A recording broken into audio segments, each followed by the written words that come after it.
Olá, eu sou Irene Cristina, jornalista carioca, e apresento a vocês a Ema que Bica, a TV do Coletivo Lapa, um espaço democrático e militante de fazer cultura e informação e uma nova forma de falar de política e debater alternativas. Ai, se entrega, Curisco! Eu não me entrego, não. Eu não sou passarinho pra viver lá na prisão. Vamos começar com uma análise de conjuntura feita pelo companheiro Val Carvalho. Bom dia a todas e todos.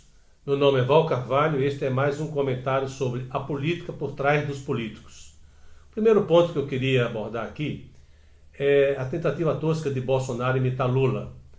Ele já disse que vai criar uma Renda Brasil para chamar de Bolsa Família e também acabou de afirmar aí, através de seus ministros, a vontade de terminar algumas obras do Lula e da Dilma que ficaram inacabadas por conta do golpe de Estado que derrubou a presidenta Dilma 4 anos atrás. Então essas obras inacabadas, que faziam parte de um projeto nacional do governo Lula e Dilma, ele vai buscar apenas terminar algumas do ponto de vista eleitoral, se apropriar de uma obra que o outro fez e ele não fez. Essa que é a realidade, tá? Ele não faz nada disso. Ele se apropria de tudo. Por exemplo, o Renda Brasil não tem nada a ver com Bolsa Família. É apenas um colchão na calçada para evitar que o trabalhador morra de fome. Fora da Renda Brasil não tem nada, não tem emprego com carteira assinada, não tem direito trabalhista, não tem direito social, não tem aposentadoria, enfim, não tem nada que tinha quando tinha o Bolsa Família na época do Lula, que era apenas o primeiro passo de uma ascensão social. Saía da classe E para a classe D, da classe D para a classe C. E só não continuaram subindo na ascensão social porque houve o golpe de 2016, portanto faz 4 anos agora, exatamente 31 de agosto, que afastaram a presidenta Dilma Rousseff, né, para implantar esse clima de terror social que nós estamos vivendo desde então, aprofundado com o governo Bolsonaro eleito depois que prenderam o Lula e que ele criou todo um esquema de fake news que continua até hoje. Então o segundo ponto que eu queria colocar aqui é sobre esse próprio regime político surgido depois do golpe que gerou o Bolsonaro. Ele não é mais o regime da Constituição de 88. Essa Constituição é violada, tanto pelo presidente como pela própria setores do judiciário, entendeu? Vou dar um exemplo. Um juiz vai lá e, a pedido do Banco Pactual, e censuram um texto lá do jornalista, publicado pelo jornalista Nassif. Isso é proibido terminantemente, explicitamente pela Constituição. Tá? Ele vai lá e simplesmente, o banco não gostou, corta isso aí, entendeu? Tá, outro. Um juiz do STJ vai lá e afasta um governador que, pior que seja, foi eleito dentro das normas constitucionais. E pior, ainda estava sofrendo um processo também dentro das normas de impeachment. Ou seja, ignoraram isso tudo e afastaram o cara, porque o Bolsonaro queria afastar ele logo, tá, para resolver esse problema aqui e garantir a vitória do Crivella no Rio de Janeiro. O Rio de Janeiro tem que ser dele. E não só a vitória do Crivella, como também botar logo um cara para nomear um procurador do Estado que seja dele, para proteger os filhos dele, entendeu? Então, virou quase que um monarca absoluto, né? Aí vai em Santa Catarina, vai lá, abre lá, manda abrir um processo de impeachment lá, estimula, né? Porque o cara foi eleito na esteira dele, como o Witzel, rompeu com ele, passou a ter um voo solo. Então, ele não interessa isso. Então, Santa Catarina tem que ser afastado. Então, virou assim, golpes dentro de golpes, pequenos, médios e grandes golpes, né? Esse negócio das obras, ele está terminando as obras, é uma espécie de golpe publicitário, porque aquelas obras ali não estão, na época do Lula, estavam integradas a um projeto nacional. Por exemplo, o conceito dele de soberania nacional, do Bolsonaro, é amarrar a bandeira brasileira na cintura, o pano da bandeira, melhor dizendo, né? Mas bater continência, de fato, para a bandeira americana. E com isso entregar todas as riquezas minerais, patrimoniais, estatais, das empresas estatais, para o capital estrangeiro. E levando junto os direitos dos trabalhadores, para transformar o Brasil numa grande fazenda neocolonial de exportação para o agronegócio. Tá? Uma espécie de Brasil de antes de 1930. Vai conseguir? Claro que não, né? É impossível voltar na história. Mas enquanto esse projeto não for derrotado, ele está aí causando muito sofrimento e miséria e retrocesso para o povo brasileiro, tá? E um grande prejuízo para o país, que vai ter que ser recuperado depois, né? E o terceiro ponto que eu queria colocar aqui é sobre Rio de Janeiro. A candidatura da Benedita da Silva, prefeita do Rio, pelo PT. Ela vem crescendo muito, ficando em terceiro lugar pelas pesquisas, a maioria das pesquisas, e teve recentemente uma grande visibilidade por conta da aprovação pelo TSE de uma consulta feita pela deputada sobre a proporcionalidade das cotas de negros e negras, né, no fundo partidário de campanha e no tempo de televisão. É para 22, mas isso já representa um grande simbolismo na luta contra o racismo, especialmente no mundo de hoje, onde a luta antirracista, que começou novamente nos Estados Unidos, toma conta, e inclusive envolvendo brancos antirracistas, né, formando um grande movimento civilizatório, né, que não é possível uma civilização que se diz democrática e humanista aceitar que uma parte da população seja considerada inferior a outra, já que a raça humana é uma só, é o Homo sapiens, não tem diferença. A diferença de cor é apenas uma adaptação climática que aconteceu no passado remoto da origem humana, entendeu? Então, isso aí é uma coisa que vem fortalecendo a Benedita, mas regerou a reação do gabinete do ódio, que começou a pegar um processo dela, administrativo, como qualquer administrador público tem, qualquer um, centro, esquerda, direita, extrema-direita, tá? A diferença é como se trabalha, a justiça trata esse processo. Para os candidatos de direita e extrema-direita, eles empurram por baixo do tapete. Para os administradores de esquerda, eles põem na gaveta para usar no momento devido, tá? Então, esse momento devido, aparentemente, chegou aqui, agora, e eles estão usando fake news para atingir a Benedita e tentar desestabilizar o crescimento dela, que pode realmente ultrapassar o Crivella. Ela está em terceiro subindo, o Crivella em segundo descendo, tá? Só que o Crivella é o candidato do Bolsonaro, então eu não preciso nem desenhar para poder explicar isso aí, está na cara, entendeu? Então esses são os pontos que eu queria abordar e quero desejar um bom dia para todos e até a próxima semana. Eu bico mesmo. Plantão da EMA. Nossa equipe de rua acaba de flagrar uma confusão no Largo do Campinho. Vamos ver?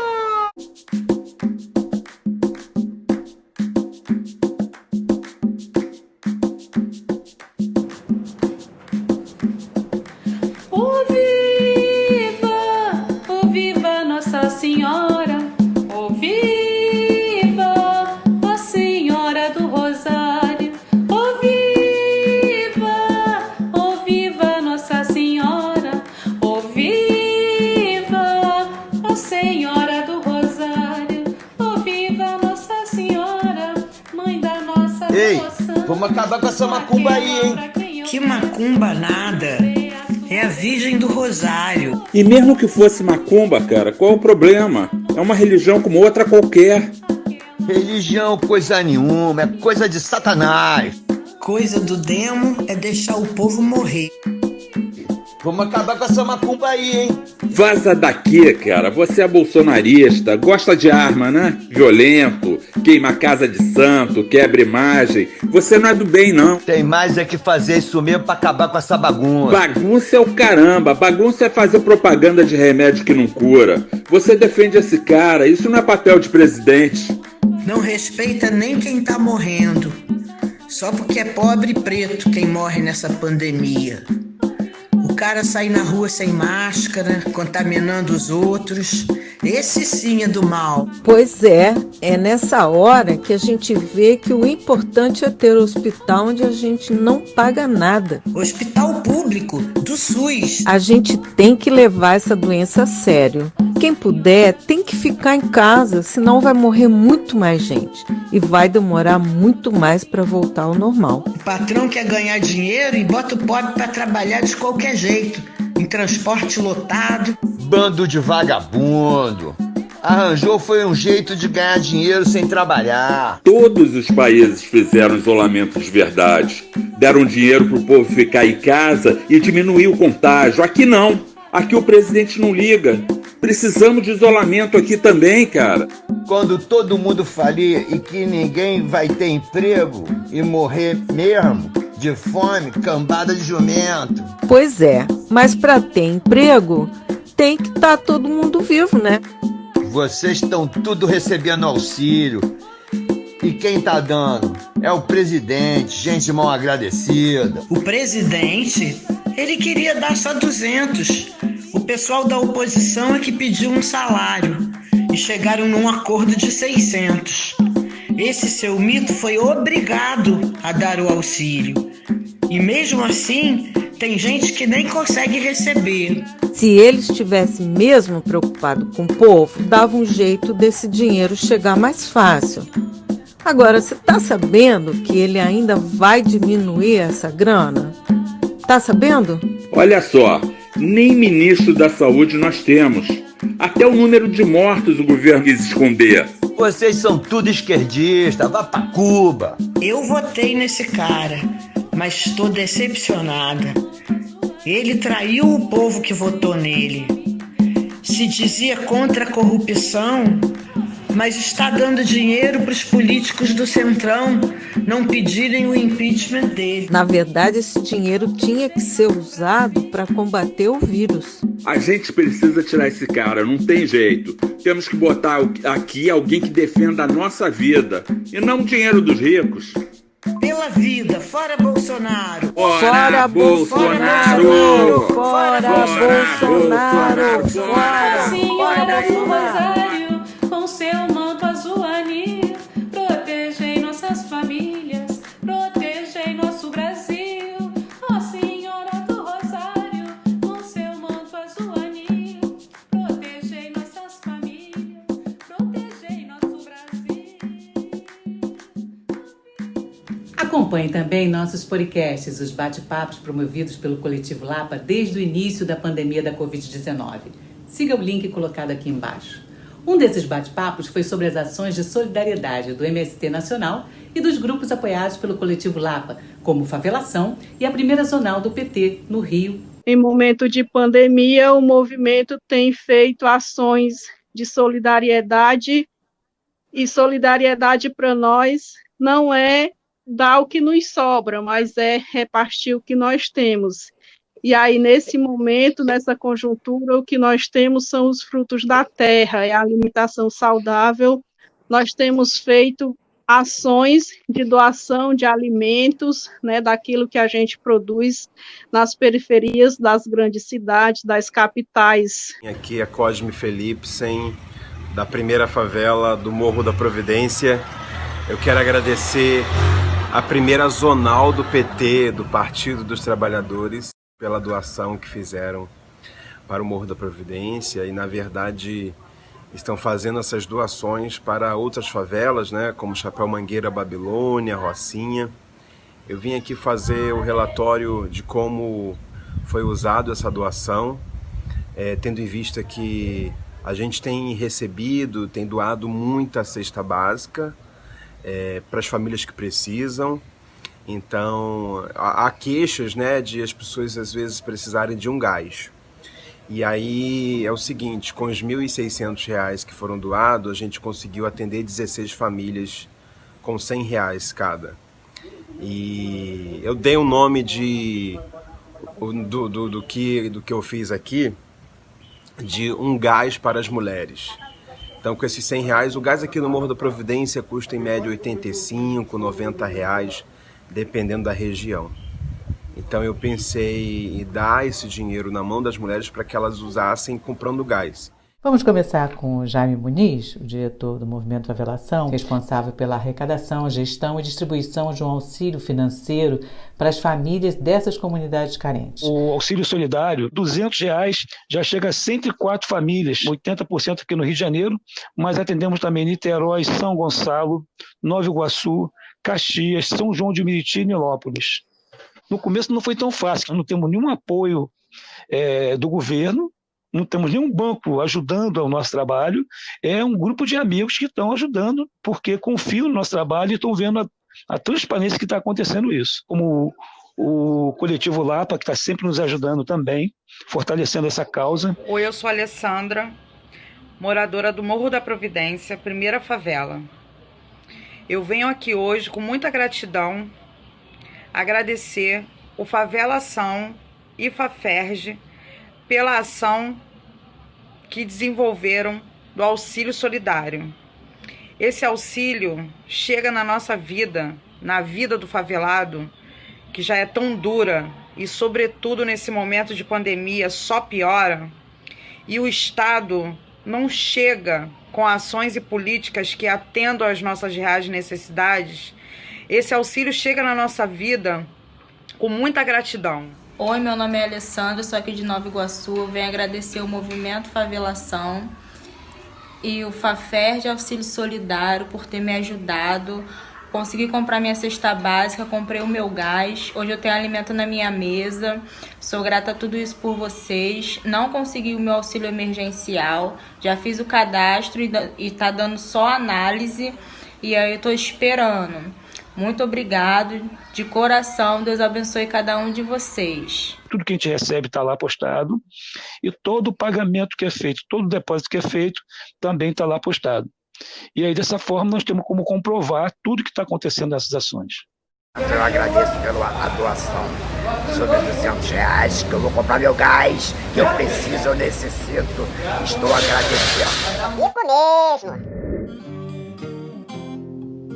Consultório Sentimental da Ema. Hoje estou com uma cartinha que vem de Brasília. A minha amiga diz: querida Ema, meu marido se tornou um ditador. Ele anda armado, é perigoso e vive cercado de milicianos. Por outro lado, um admirador está sempre me fazendo mimos, depositando cheques vultuosos em minha conta. O que eu faço? Ora, querida amiga, se o seu marido não dá mais aquele choque, fica com outro, que dá aquele cheque. Eu bico mesmo. Curso sobre as lutas populares brasileiras. Eu sou Ângela Melim, escritora, faço parte do coletivo Lapa, que é um núcleo do Partido dos Trabalhadores no Rio de Janeiro, e nós estamos completando um curso sobre as lutas populares brasileiras. Eu queria mostrar os 3 objetivos desse curso. O primeiro é mostrar que o povo brasileiro sempre lutou na sua história. Lutou por independência, lutou por soberania, lutou por democracia, por direitos e até mesmo pelo socialismo. Ao contrário do que informa a história oficial, que tenta mostrar que o povo brasileiro é um povo pacífico, no sentido passivo, de que baixa a cabeça, que se conforma com a opressão e com a dominação. Não, isso aí não aconteceu, nunca aconteceu na história, e nosso povo sempre tem lutado. Por isso é importante conhecer a história dessas lutas. O segundo objetivo é para que a gente conheça nosso inimigo de classe. Como ele agia no passado para dividir o movimento, para esmagar nossas lutas, para reprimir os trabalhadores, enganar o povo brasileiro, submeter o país ao capital estrangeiro, ora a Inglaterra, ao capital inglês, ora ao capital americano, enfim. Coisas que até hoje essas classes dominantes fazem com capacidade até maior, porque seus meios de dominação se aperfeiçoaram com o tempo. E o terceiro objetivo, que eu acho que é o mais importante, é saber identificar o nosso inimigo de classe. Eu falo de classe aqui porque a sociedade é dividida em classes dominadas e dominantes. Tá? Então as classes dominadas, elas sempre foram enganadas para poder as classes dominantes exercer seu poder de exploração, seu poder de opressão. Isso através do poder político. Daí a necessidade de enganar as classes dominadas. Porque aquela minoria que luta e é consciente, eles usam a repressão para poder controlar ou submeter. Né? Nem sempre é possível isso na história, como a história mostra. Mas, enfim, é preciso saber identificar o inimigo. Essa parte mais difícil, que é onde o povo mais se engana. Não se apresenta como inimigo. Gente, numa eleição, por exemplo, vote em mim que eu quero reduzir seu salário, quero acabar com os seus direitos, quero acabar com a aposentadoria. Eles não falam isso. Eles falam o contrário, que vai defender trabalho, vai depender a aposentadoria, vai depender a moradia, educação, saúde, Deus, família, pátria, tudo isso eles falam.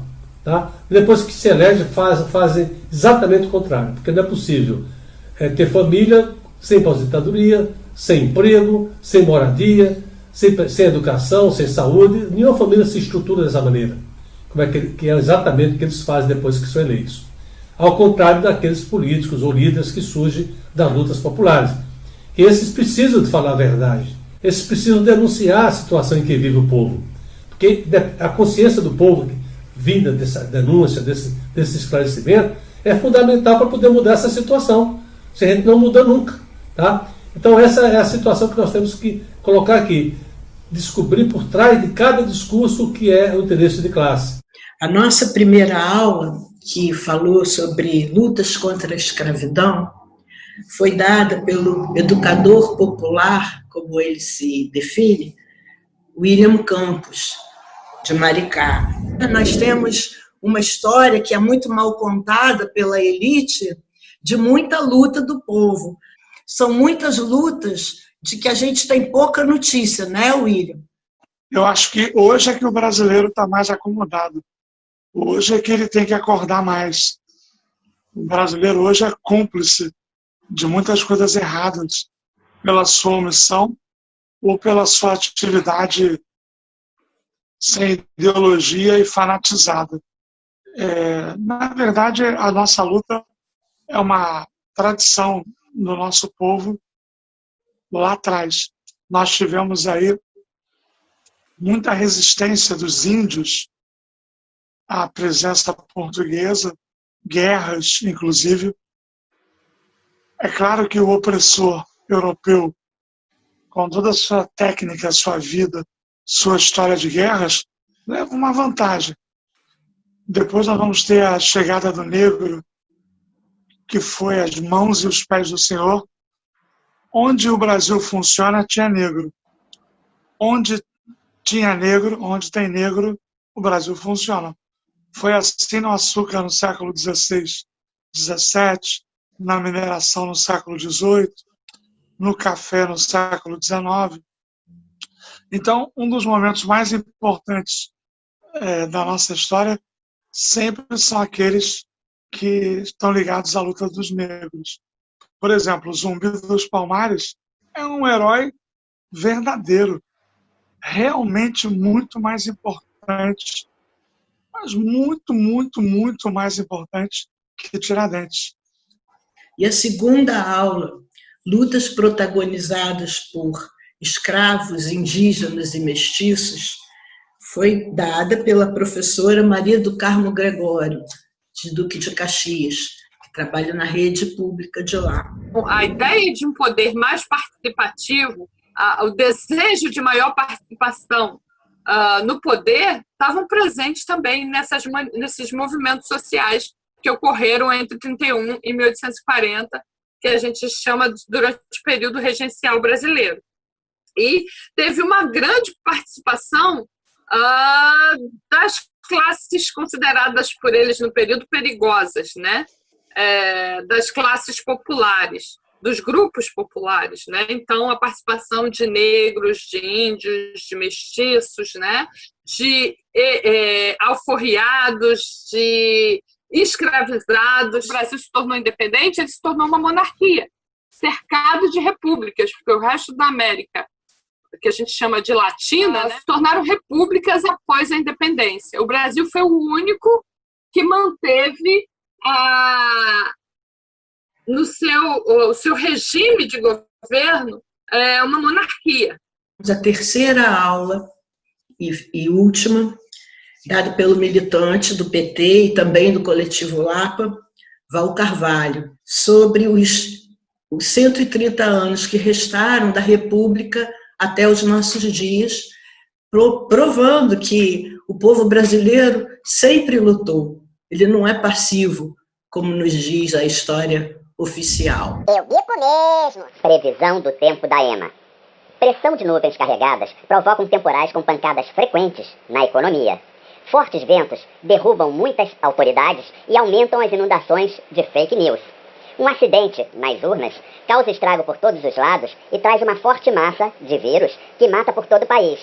Sem previsão de tempos melhores, até que esse vendaval de alto poder de destruição deixe Brasília. Eu bico mesmo! A luta pela cultura ganhou mais um aliado em Niterói. O líder comunitário e pesquisador Marcos Rodrigo foi eleito conselheiro de cultura da Prefeitura de Niterói. Ele faz parte do coletivo Solidariedade, Ações e Lutas, que o coletivo Lapa apoia. Marcos Rodrigo mora e milita no Morro do Preventório e quer representar e promover as diversas manifestações culturais das comunidades no município de Niterói. Queria agradecer a todos e todas.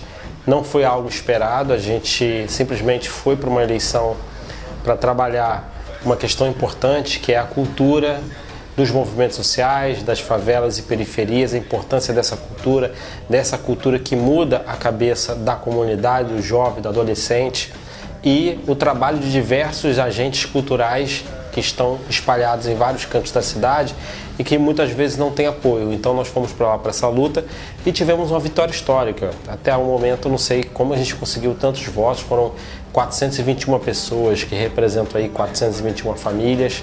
E eu queria mandar um abraço para todo mundo e dizer que a gente está junto, a gente vai fazer um mandato aberto, popular, a gente vai divulgar aí também um WhatsApp para você se cadastrar e receber notícias das ações dessa Câmara Setorial, que é uma Câmara muito importante do Conselho de Cultura da cidade de Niterói. Cultura é a mudança, ela trabalha a cabeça, a nossa mente, ela faz parte de tudo que a gente costuma fazer. Então é importante valorizar o saber que cada um tem. Valeu, tamo junto. Até a próxima edição de A Ema que Bica, com bicadas muito mais fortes. Não perca, porque eu bico mesmo. Eu não me entrego, não. Eu não sou passadinho pra